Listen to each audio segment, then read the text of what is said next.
How's it going, guys? Leethal Lee here. Game 17? 17. Wow. Alright, so yeah, game 17 here. I don't know what's going on with my microphones now. I thought I was recording these ones and I really should have checked.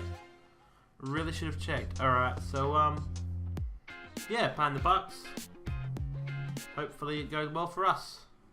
See how the other end. It's the Eastern Conference on display, featuring the Boston Celtics. I'd like to welcome you to the NBA on 2K Sports. This is Kevin Harlan. Joining me, Clark Kellogg, Steve Kerr, and courtside, Doris Burke. It's a...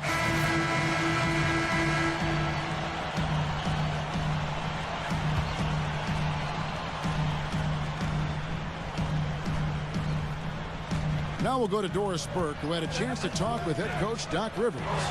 A lot of his focus in preparing his team for this game centered around how they plan to deal with point guard Brandon Jennings. He said Jennings is a blur out there. He's so fast, and he plays with a relentless energy. It's a challenge for any team to really keep up with him. Kevin, we'll see if they can do it. All right, Doris, thank you very much. Shot by Gooden is no good. What I love about Doc Rivers, the Celtics head coach, is the consistent message he has for his teams. Defense, share the ball, trust your teammates. And that's what that club is all about. And you love the constant...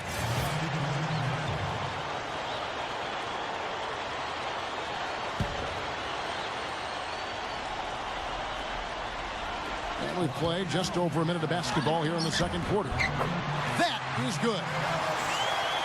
And that's now 7 points for Ellis.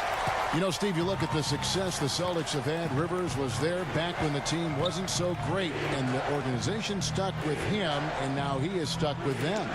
I think that's a credit to the Celtics organization, Kevin, because so often NBA teams fire their coaches when things go badly, but Rivers didn't have any talent back then. Once he got some talent, everybody realized what a great coach he was because he's put them together. They've been consistent and unified, and he does such an amazing job of communicating to his team and motivating them.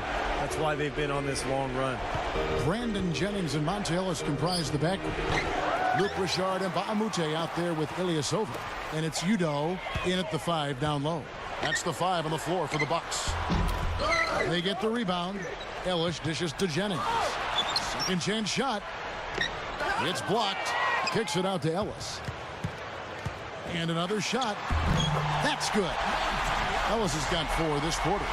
Second chance points have been a big problem for this club defensively.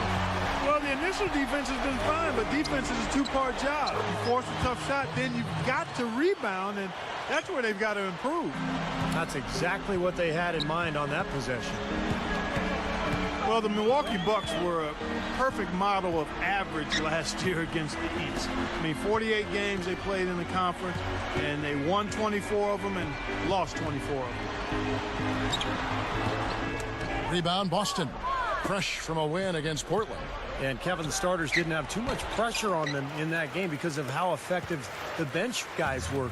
And another thing getting all those quality minutes from the reserves did was keep their starting 5 fresh for the second half.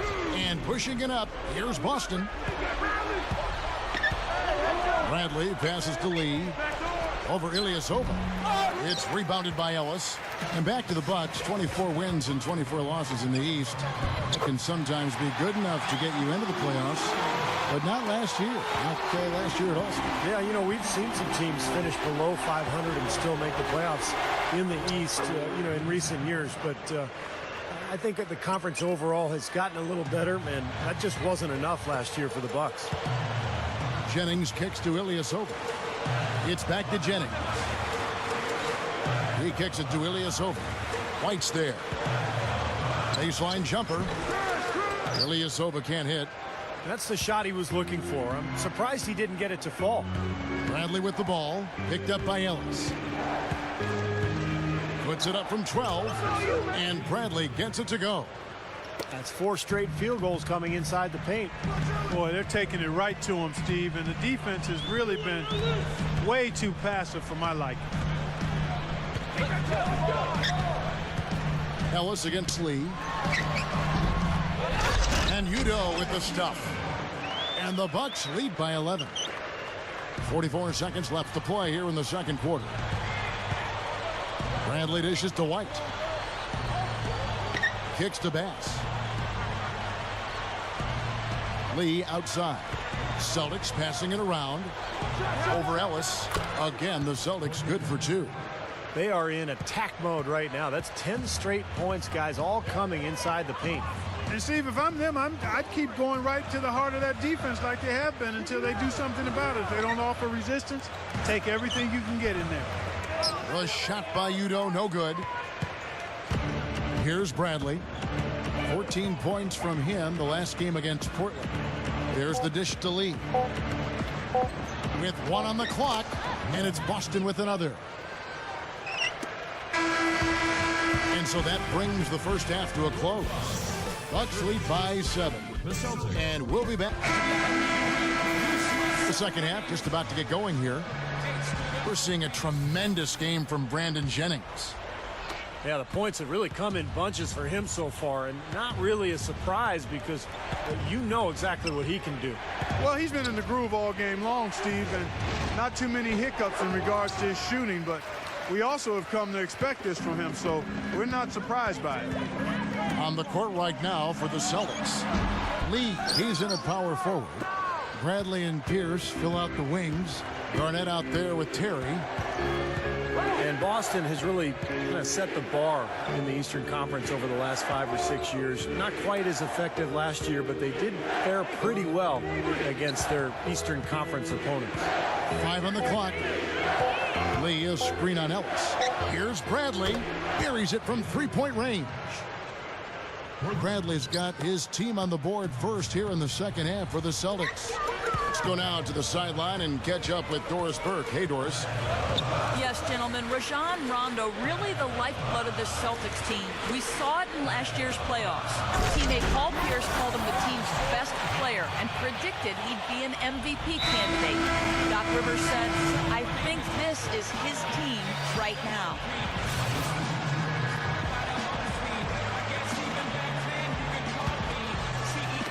A little under 2.5 minutes gone by here in the third. Williams passes to Crawford. Lee left side. Wilcox down low. Ion on him. Here's Williams. Oh, my goodness. What a huge play. The defense was pretty good right there, but just not good enough. He was determined to get to the rim. Yeah, he really was. And he was going to go through whatever and whomever got in front of him. And the replay, of course, presented by Sprite. What a play. Now Smith looking for his first bucket of the game. Shot clock at 6. Can't cam the J off the drop step. Well, neither team has really gained an edge rebounding-wise here, and the score reflects that. Well, if one team can start hitting the boards harder, I mean, it'll give them a good chance to pull away. You know, the dunk was great, but I didn't care for that interior defense there, guys. It was non-existent. You're right, Clark. You know, it was way too easy. I don't think the coach liked it either. Look at that face. Uh-oh. It doesn't get much easier than that. They have got to tighten up their defense. That was embarrassing. With the fadeaway. And that one's good by Gooden. Smart. Use that big height advantage. Get the shot off. Well, it's hard to put a big man on him, Steve, that far from the hoop. I mean, he's versatile. It's a look, and it's Boston with another. So the Bucks, their last game, a win against the Timberwolves at Target Center. And the story of the game, Kevin, was the outside shooting. They really lit it up from three-point range. Well, they were giving far too many open looks from out there, Steve. I mean, they were shooting warm-up jumpers. That's what happens when you play a team that's weak on the perimeter defensively. Here's Williams, and another basket for Boston. They're straying away from the three-point game here in the second half. And that's fine as long as they're on the lead and they're getting good shots. They've decided not to take nearly as many three-pointers in this half. We've got 33 seconds left in the third. Smith kicks to Gooden. Clock at 6. Goes back up, and he zips to the basket and lays it in. Boy, they are really getting chewed up inside here. I mean, that's 8 of the last 10 points they've given up inside, in the paint. Yeah. And so it's Boston easily grabbing this one. You know, Clark, every team has a bad night, and these guys might want to watch the tape of this game the next time they have a bad night to remind themselves how dominant they can be. Well, this is one of those dreamlike games for a coach. That'll do it for now. For Doris Burke, Steve Curry, Clark Kellogg, and the rest of the 2K Sports crew. So there it is, guys. A very dominant performance by the AI, destroying Bucks now. Last 84 coins. I think that's my highest coins to this point. Thought it was pretty good. Quick, short. They got me in. I did the job. You know, that's how I should be playing my basketball. But I've not been. A nice little steal there. Watch this. Boom.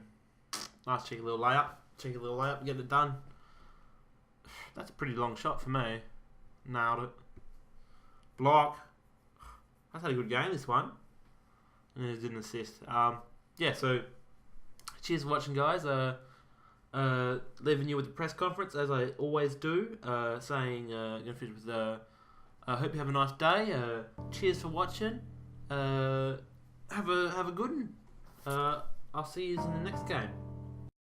You guys were firing on all cylinders out there tonight. That's got to be a win that makes you feel good about the team as a whole. Agree or disagree? Yeah, it was a good win for the team, man. We did what we were supposed to do, and it made a difference. It's always easier when you can build a little cushion like that. There's less pressure, not as much of a sense of urgency. And you feel like you can play your own game without worrying too much about the score. If only every game was like that, man.